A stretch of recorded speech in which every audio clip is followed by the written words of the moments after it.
and then ended up here on the South Mall lawn. Back there, you can see what it looks like now. A dispersal order was just issued by UT police. So what we're thinking that means is everyone has to get out of that area. They were already pushed off the lawn onto kind of the sides last time I checked, about 20 minutes ago. Then that dispersal order was issued, and so now they're having to leave that entire area. We'll see how that goes. You can also potentially see, as Kyle zooms in, the police transport, criminal or prisoner transport van there. We did hear from DPS that more than 20 arrests have been made so far. Now, going back to yesterday, UT administration, they sent a letter telling the event organizers not to hold this event. They essentially said that they support free speech, but that the specific event would break policy and be disruptive during finals. And so we were there earlier today. Obviously, the event still happened. We were there as UT. Police showed up. APD was there, DPS troopers, and it seemed like they initially were letting protesters rally in a certain part of the campus, but they did keep them, again, from the South Mall area, which was the original plan. Then they were telling them to disperse at a certain point, and that's when things really started to escalate. We were able to speak to a couple of the students involved before all of that. It's ceasefire. It's a question about where money is going and who's it supporting. It's about, like, the Palestinian issue is also an issue for us here, so it's here to show support across the board. You know, I recognize Palestinians' right to existence, but I also think Israelis have a right to existence as well. Now, this comes as Columbia University recently went to a hybrid schedule amid ongoing safety concerns stemming from similar protests. I also want to mention that DPS released a statement about 20 minutes ago, essentially saying that they arrived here at the request of the university and Governor Abbott as well to support UT police here. And again, they did mention that so far, and this was about 20 minutes ago, more than 20 arrests had already been made. Reporting live from UT Austin, Carissa Lemko, Fox 7 Austin News. As you saw in Carissa's report, several people were detained and arrested on campus. Some ended up at the Travis County Jail. Fox 7 Austin's Angela Shen joining us live from UT with more on that. Angela.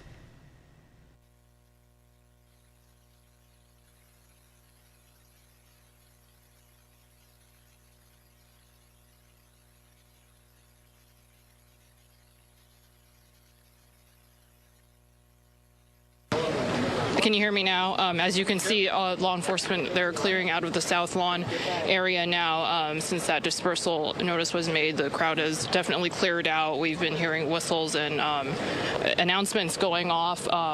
The lawn area is definitely clear now. We're seeing law enforcement leave now. We have seen at least 20 arrests throughout the day. There were hundreds of students here earlier chanting, and what we saw earlier was one of our Fox 7 photographers was arrested at the UT campus after the protest line was moved back. Our photographer fell and then was detained and taken to jail.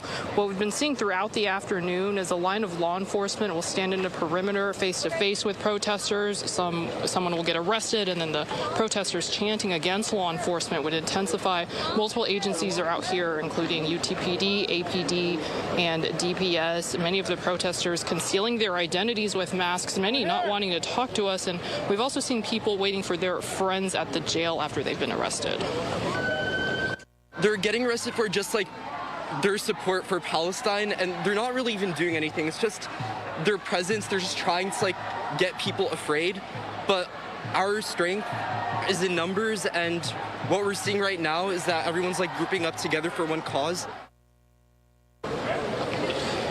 And again, we're seeing pretty much all of the law enforcement now leaving the South Lawn after that dispersal order. The protesters have left the South Lawn, and all the law enforcement, they're leaving now. And again, there have been at least 20 arrests throughout the afternoon. Now, Councilmember Zoe Caudry released a statement asking why there's been such a show of force. The ACLU of Texas also releasing a statement saying that students have the right to express their opinion. in without threat of arrest or violence. And again, since that dispersal order went into effect, it looks like most of the protesters have been clearing out, and now law enforcement is clearing out as well. For now, live in Central Austin, Angela Shen, Fox 7 Austin News. UT Austin isn't the only Texas campus with protests happening today. Down in San Antonio, dozens of students came out in support of Palestine on the UTSA campus. They held call and response chants and carried signs that read, "Let Gaza live," and "From Texas to Palestine, no more border walls." And these protests are going on all across the country, including at Columbia University, where House Speaker Mike Johnson spoke earlier today, calling for that.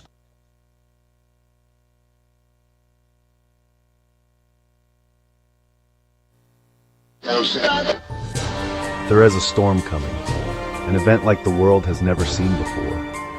The emerging event will have little to do with weather, but more about developing situations that were foreseen many years ago. We have always warned you during severe weather and news events that affected many.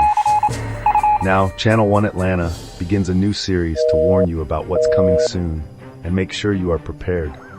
Join us on a new journey, as according to a recent survey, a lot of people believe we are living in the last days. Current news events show us now more than ever. In history, time is setting the stage for the coming storm. A new series, now playing only on Channel 1 Atlanta.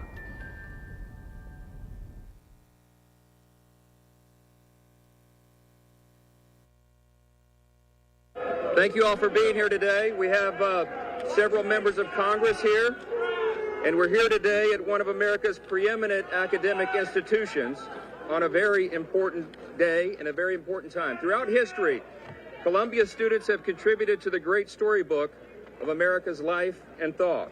Visionary American leaders like Alexander Hamilton and John Jay and the Jewish leader Gershom Shashis knew the self-evident truth that was at the heart of this country and once at the heart of this university, and that is that we are endowed by our Creator with certain inalienable rights. They should not be infringed. The founders and the great leaders who had come through this institution in the past believed in religious liberty. They believed in democracy. They believed in morality and virtue and the dignity of every human person. They believed in the free exchange of ideas, and they detested mob rule. We are standing here right now on the steps of the Low Library. In this very building right behind us, Columbia University once awarded Winston Churchill an honorary degree, and it was Churchill who said, "It is manifestly right that Jews should have a national home where they may be reunited." We believe in that principle. And today I'm here to proclaim to all those who gnash their teeth and demand to wipe the state of Israel off the map and attack our innocent Jewish students, this simple truth: neither Israel nor these Jewish students on this campus will ever stand alone. Today, Hamas issued an endorsement statement of the protesters on this campus. They called them the future leaders of America. It is detestable. All of this has to be said because the cherished traditions of this university are being overtaken right now by radical and extreme ideologies. They place a target on the backs of Jewish students in the United States and here on this campus. A growing number of students have chanted in support of terrorists. They have chased down Jewish students. They have mocked them and reviled them. They have shouted racial epithets.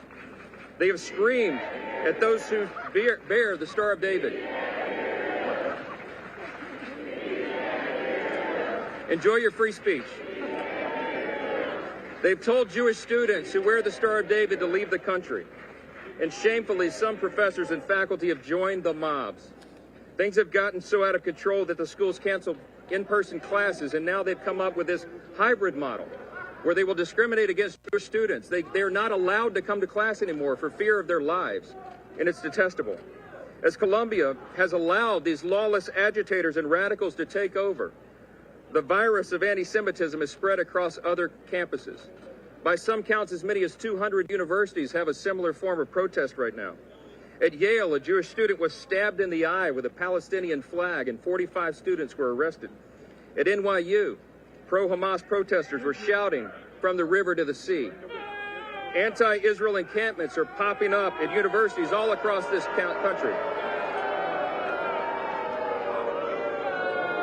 The madness has to stop. The madness has to stop. We just left a meeting with students, Jewish students, who told us of the heinous acts of bigotry that they have experienced simply because of their faith. Their bravery is inspiring, much more inspiring than some of the activities we're seeing here. And they should never have to confront such hate on an American college campus. It's such a revered institution. Anti-Semitism has been growing in America, and it's clear why. Powerful people have refused to condemn it, and some have even peddled it themselves. From university professors to public officials, people in positions of authority have denied the horrific facts of September 11, 2001, the attacks on the United States that happened right here in New York City, and they've attempted to excuse or to ignore the barbaric attack of Hamas in Israel on October 7th, 2023, where Israeli women and children were savagely raped and murdered, and infants were cooked in ovens. Crowds of radical activists have chanted death to America and on our own streets in this country, and sub-public officials have refused to condemn them. Others have openly defended these acts on campus, and the harassing and the intimidation and the threatening of innocent Jewish students simply because of who they are. They've called that peaceful protest, and some have even gone as far as calling for the state of Israel to be eliminated. These are words we expect from ayatollahs in Iran, not American lawmakers and not American students. And unsurprisingly, it has given way to threats and violence in a generation of students who feel safe in their own classrooms, who don't feel safe in their own classrooms, or where they live or where they worship. Let me say this very simply. No American of any color or creed should ever have to live under those kinds of threats. That is not who we are in this country. Sadly, Columbia's administrators have chosen to let the threats, the fear, and the intimidation of the mob rule, to overtake American principles like free speech and the free exchange of ideas and the free exercise of religion. They have co-opted First Amendment arguments to protect genocide and to elevate the voices of anti-Semitism. They have proven themselves to be incapable of achieving their basic responsibility, which is keeping students safe. We just can't allow this kind of hatred and anti-Semitism to flourish on our campuses, and it must be stopped in its tracks.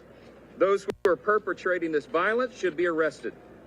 And I'm here today joining my colleagues and calling on President Shafiq to resign if she cannot immediately bring order to this chaos.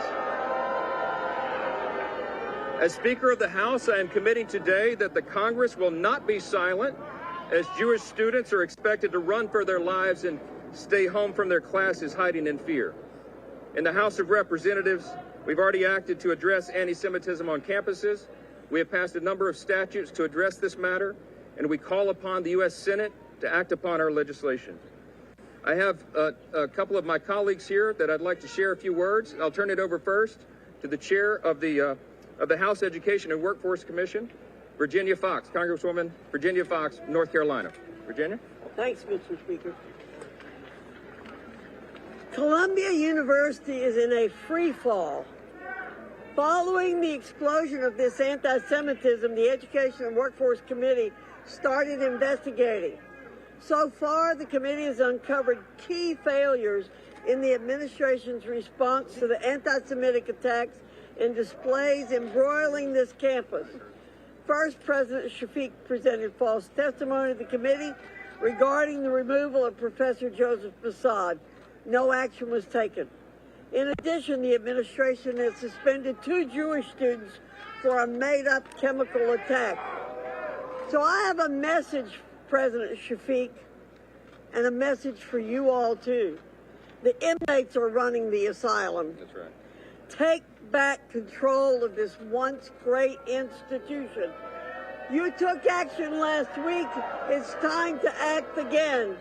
If not, the committee will pursue every possible avenue to create a safe learning environment for Jewish students. I yield back. Next is Congresswoman Nicole Malliotakis from here in New York. Welcome to New York City. Yes, indeed. Well, thank you very much for coming today. I'm so happy to welcome the speaker to New York City, and we appreciate his leadership and coming here to condemn the anti-Semitism that has been allowed to fester on this campus. We just met with a group of students who told us that not only have they been bullied, but they've been, many of them, assaulted. They have been spat on. They have had to walk the halls of this campus to see swastikas painted.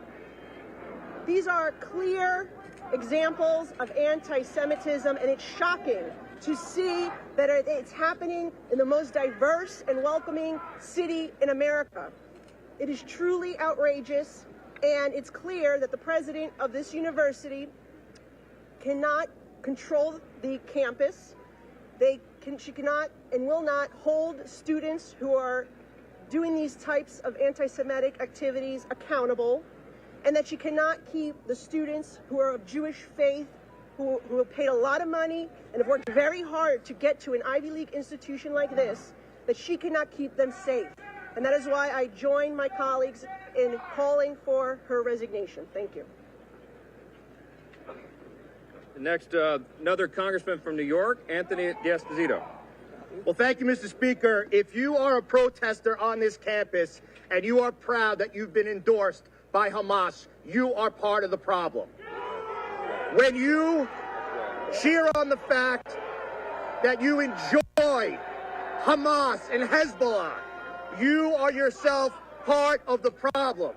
Mr. Speaker, I am proud to join with you here today in calling for the immediate resignation of the President of Colombia. She has failed her duty. She is not keeping students safe. And we see on this campus the hate-filled speech that is carrying through this country. Another New York congressman, Mike Lawler. Well, thank you, Mr. Speaker, for being here in New York. I want Palestinians to be free, too, from their oppressor, Hamas. And every single one of you students that support Hamas are an absolute abomination. It is shameful, shameful that you would support a terrorist organization that butchered and beheaded and burned innocent women, children, and babies. I went to Israel a month after the attack on October 7th, and I watched a 21-minute unedited video, raw footage of the attack. I watched exactly what Hamas did. And sadly here in America, we have students endorsing the butchering and brutality of a terrorist organization. If you want a ceasefire, the fastest way for a ceasefire to occur is for Hamas to surrender and to release the hostages. And if you can't call for that, you are a pathetic embarrassment to this institution and to students everywhere. It is time for President Shafiq to resign in disgrace. She has lost control of this campus. She has lost control of this institution. And after listening to her comments inside, it is clear that she has no intention of getting this university under control and ensuring the safety and well-being of every student. That is what is entitled to students attending this institution. If the students are not safe, if the institution will not act, Congress has a responsibility to do so, and we will. I want to thank my colleagues for sharing their thoughts here. I want to say this as well. At the start of the American Revolution, the doors of this institution, once known as King's College, were closed. When the war ended, the institution reopened and was renamed Columbia College. It was a shift from the tyranny of the monarchy to the freedom at the heart of the American experiment. And now the forces of hatred and oppression once again are on the march. They've begun to try to close Columbia's doors to a segment of students. To every Jewish student listening to us, no matter where you are around the country, you have my word. The U.S. House of Representatives will do everything in our power to ensure that you are safe, you can freely practice your faith, and you can go to school just like everybody else. We will punish those who have allowed this violence and bigotry to go unchecked. With that, I'll take a few questions. Mr. Speaker, what about the anti-Zionist Jews in the camp directly yet? Have you had any meetings with her? We met briefly with the president and her top officials right before we came out on the steps here. We encouraged her to take immediate action and stamp this out. And our feeling is that they have not acted to restore order on the campus. This is dangerous. This is not free expression. This is not First Amendment. They are threatening, intimidating, saying that they will take violence upon Jewish students. We met with Jewish students who are in fear. They can't come on campus. They can't study for their final exams. This affects everybody's lives, and it affects the image that we portray to the world. This is not who we are as Americans, and it's time to act like Have you spoken to the president about bringing in the National Guard? A number of senators have done that. Are you urging the president to do that as well? My intention is to call President Biden after we leave here and share with him what we have seen with our own two eyes and demand that he take action. There is executive authority that be appropriate. If this is not contained quickly, and if these threats and intimidation are not stopped, there is an appropriate time for the National Guard. We have to bring order to these campuses. We cannot allow this to happen around the country. We are better than this. We are better than this, and I'll ask the president to do that, and I'll tell him that very same thing. Mr. Speaker, what is the House going to do? So you've moved some things, you've done. What is your plan when you get back? The House has been investigating a number of these campuses. There is a nexus to federal funding. If these campuses cannot get control of this problem, they do not deserve taxpayer dollars. That's a very serious issue. You've seen our Education and Workforce Committee having oversight hearings. We have brought the presidents of these universities to Congress to testify under oath, and you've seen accountability begun there. There'll be much more of that. We'll continue to work on legislation to adjust this at the federal level. This Congress, and I genuinely believe there's bipartisan agreement on this, will stand for what is good and what is right. It does not matter who shouts in our faces. We're going to do what is right by America. We respect free speech. We respect diversity of ideas. But there is a way to do that in a lawful manner, and that's not what this is. Mr. Speaker, yes, so there are students, some of the student organizers are part of a group called Jewish Voices for Peace.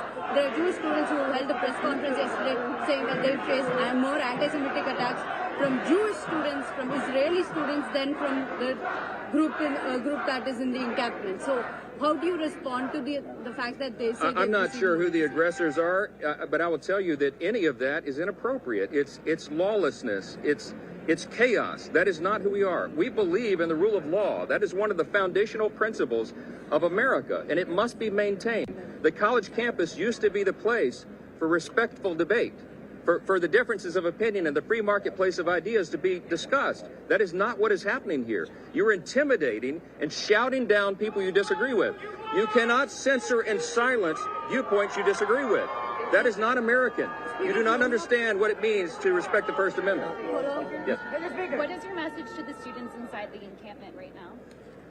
My message to the students inside the encampment is go back to class and stop the nonsense. Look, if we want to have a debate on campus about the merits of these things, let's do that. But you can't intimidate your fellow students and make them stay home from class. Think about that. Is that right? Do you think that's right? Stop wasting your parents' money, Congressman Lawler says. I think that's right. Mr. Speaker, what about the anti-Zionist Jews inside the camp that are celebrating Shabbat?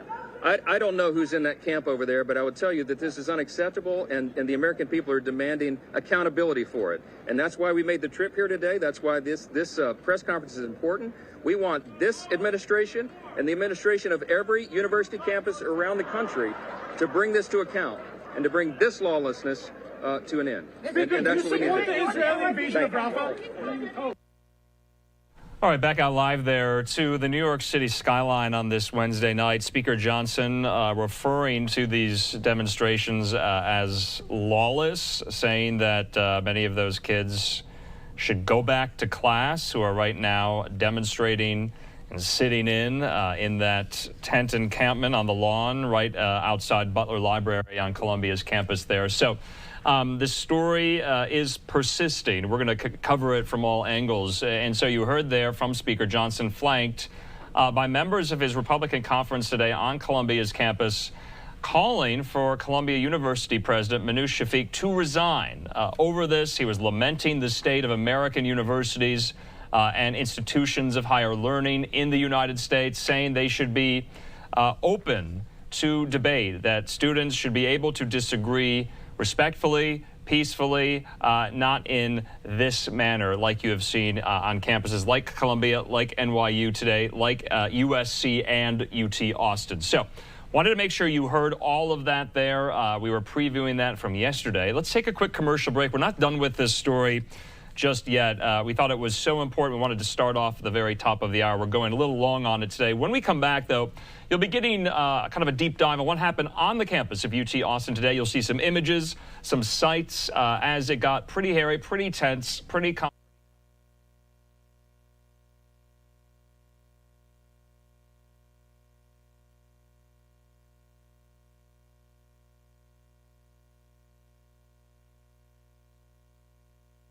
Again, a confirmed tornado on the ground in downtown Conyers. This is a very dangerous and life-threatening weather event. Get into the interior section of your house, away from windows or a basement if you have. And there's the debris right there in the Millstead area near the Rockdale Medical Center. Right.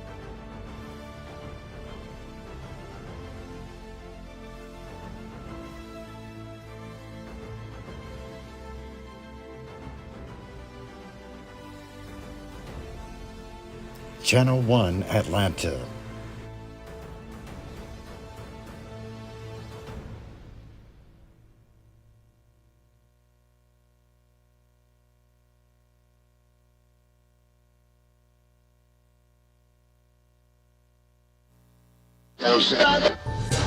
There is a storm coming, an event like the world has never seen before. The emerging event will have little to do with weather, but more about developing situations that were foreseen many years ago. We have always warned you during severe weather and news events that affected many. Now, Channel 1 Atlanta begins a new series to warn you about what's coming soon and make sure you are prepared. Join us on a new journey, as according to a recent survey, a lot of people believe we are living in the last days. Current news events show us now more than ever. In history, time is setting the stage for the coming storm. A new series, now playing only on Channel 1 Atlanta.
talk about. Thank you for being with us here on Fox Weather. You look at the population.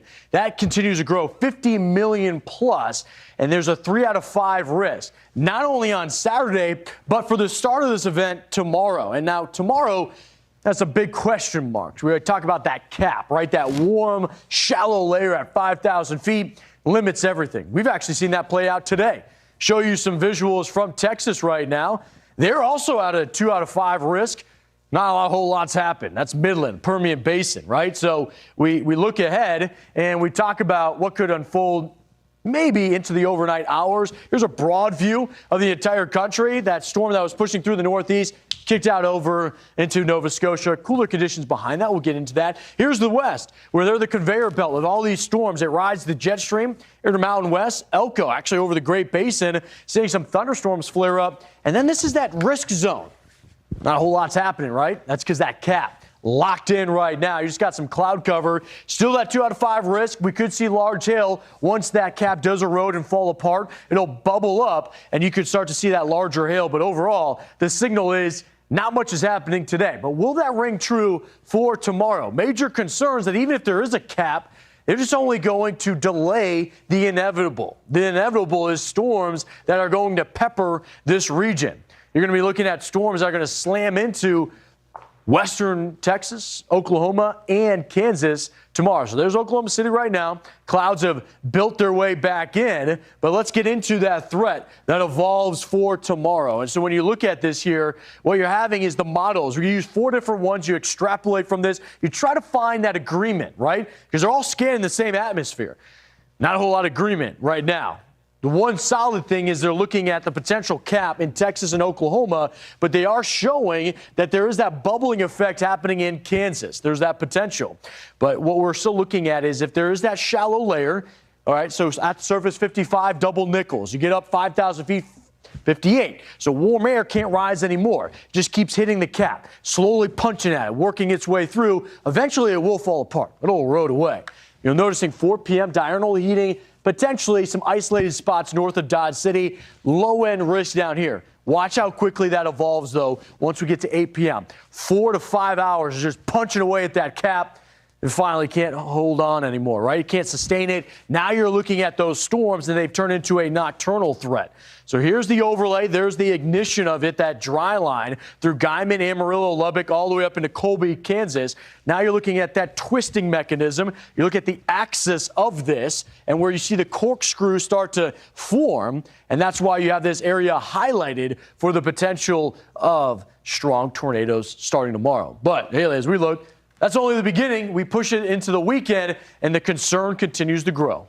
Well, that's exactly right, Steve. We've got a long road ahead of us. Thursday, really just that starting point. We'll take it all the way into the weekend where we'll be tracking severe weather for the same areas. Kind of a wash and rinse and repeat situation here.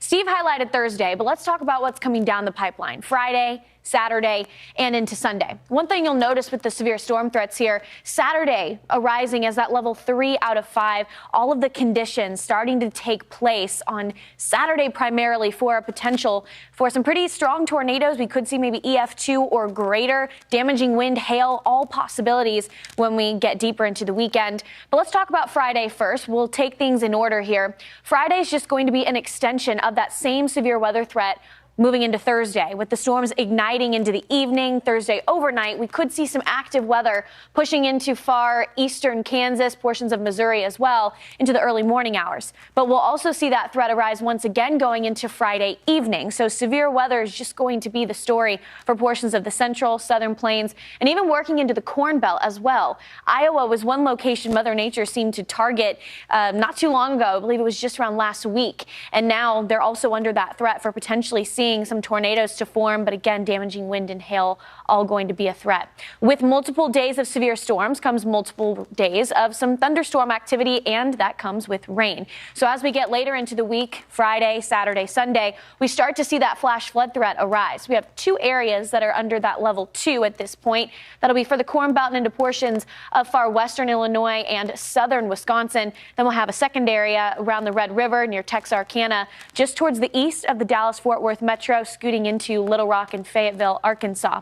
On Saturday, this is what's taking place. We have this second dip in the jet stream going to pop out. A low pressure system going to gather itself as it moves from the west, and that will provide all of that lift in the atmosphere. A dry line once again beginning to form on Saturday. That will be that lifting mechanism there. We'll start to see some storms arise into Saturday afternoon and into Saturday evening as well. But notice the area, same places targeted here. We're talking the Red River region and in towards Oklahoma and the panhandle of Texas, with tornadoes also being a threat. So, Steve, we've got a lot to talk about here. And May typically is, climatologically speaking, the most active month of the year. So we're nowhere near done with severe weather season. Yeah, and Haley, it might be ramping up not only in activity, but maybe even in intensity. I shared this tidbit in my mind bender earlier on Fox Weather, but it's been 390 days since we've seen an EF4 or greater tornado. So let's look at some videos of that tornado. It was back in Keota, Iowa, March 31st, 2023. I mean, incredible when you're looking at this vantage point there, how strong and well-defined that tornado is. And the concern is potential for that to come out of these events that are looming, because we've heard from the Storm Prediction Center, they said intense tornadoes. That's going to be EF3s or greater. Then today, National Weather Service out of Wichita said violent and powerful, which could be EF4 or greater. When you get that kind of verbiage coming out of the SPC as well as particular National Weather Service offices, that's kind of that red flag for a lot of people, not only meteorologists, but for folks that live in the area. And they're saying, hey, we have that cap in place, but once we burst through it, the sky's the limit here with what these storms can produce. We showed you the last EF4, Keota, Iowa. Last EF5 was Moore, Oklahoma. That was May 20th, 2013, over a decade. Over my shoulder, that's what an EF5 looks like. Massive tornado, huge wedge on that, and this creates alarming destruction when you're looking at the debris and how many people are impacted. Now, on your end is what we've seen as an example so far in this severe season. This was out of South Carolina in EF2. No matter what we see with tornadoes here, it is a tornado. They can produce a ton of damage and can be dangerous no matter where you're at. But certainly, I'm glad to see that it's been a while since we've had an EF5. But the inner superstitious person in me wants to knock on wood, especially with the verbiage that we're seeing come out of some of the weather prediction centers out here. So let's just review some of the tornado safety tips, especially because I would hope not, but, you know, a tornado similar to Moore, Oklahoma could potentially come up not only this year, but maybe even next year. It's always good to know your tornado safety places. Prepare for the worst, hope for the best, right? And so preparation, I think you said it perfectly in simplicity of it. A tornado is a tornado, right? You have to treat them all the same. And so your action plan, go to the basement, interior room, lowest level of your home, crouch down, get something on, you wear something on your feet and also something to protect your head and neck.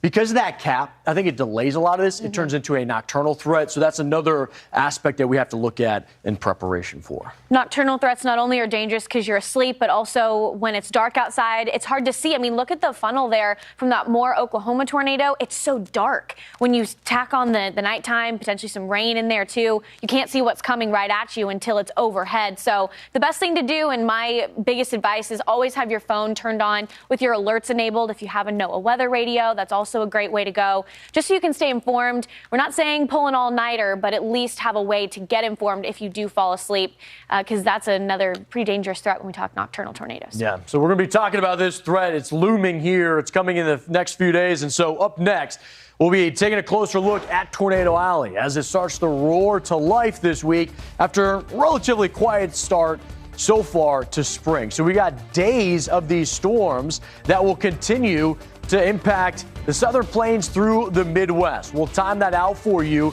and what you can expect out of the next several days as this evolves. But first, we'll leave you with a look at your local forecast.